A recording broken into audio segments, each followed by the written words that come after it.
श्री शिवाय नमस्तुभ्यम। नमस्ते दोस्तों, मैं बबली रावत आप सभी के साथ आज भगवत गीता का श्लोक साझा कर रही हूँ। मैं संस्कृत अभी सीख रही हूँ, इसलिए अगर उच्चारण में कोई गलती हो जाए तो कृपया क्षमा करें। आइए साथ में श्लोक का अर्थ और संदेश समझें। भगवत गीता सार अध्याय 3 श्लोक 2। व्यामिश्रेणेव वाक्येन बुद्धिम मोहयसीव मे तदेकं वद निश्चित्ते येन श्रेयोहमाप्नुयाम। अनुवाद: आपके मिले जुले उपदेशों से मेरी बुद्धि भ्रमित सी हो रही है। कृपा कर निश्चित रूप से वही एक मार्ग बताइए जिससे मुझे परम कल्याण प्राप्त हो। भावार्थ: अर्जुन कहता है कि हे कृष्ण, आपने कभी कर्म का महत्व बताया, कभी ज्ञान का। आपके शब्द मुझे समझ नहीं आ रहे, मेरी बुद्धि उलझ गई है। कृपया मुझे स्पष्ट रूप से बताइए कि मुझे कौन सा मार्ग अपनाना चाहिए ताकि मैं श्रेष्ठ परिणाम पा सकूं। मुख्य भाव यह है कि अर्जुन स्पष्ट एक निष्ठ दिशा चाहता है।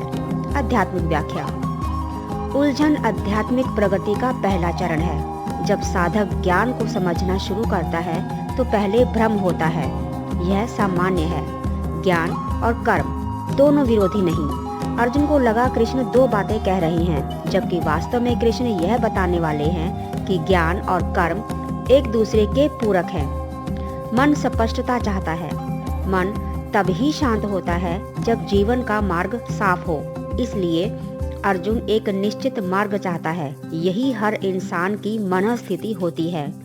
परम कल्याण का मार्ग: कृष्ण आगे बताएंगे कि बिना कर्म किए ज्ञान नहीं मिलता। कर्म योग यानी कर्तव्य करते हुए मन को ईश्वर में स्थित करना ही श्रेष्ठ है।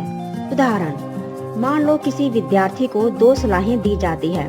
पढ़ाई जरूरी है, प्रैक्टिकल स्किल्स और अनुभव भी जरूरी है।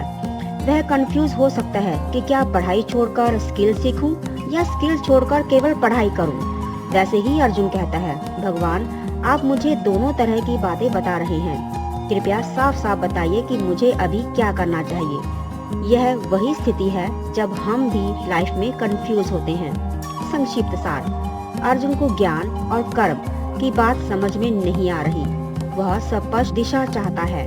उलझन स्वाभाविक है, लेकिन समाधान एकाग्र मार्ग में है।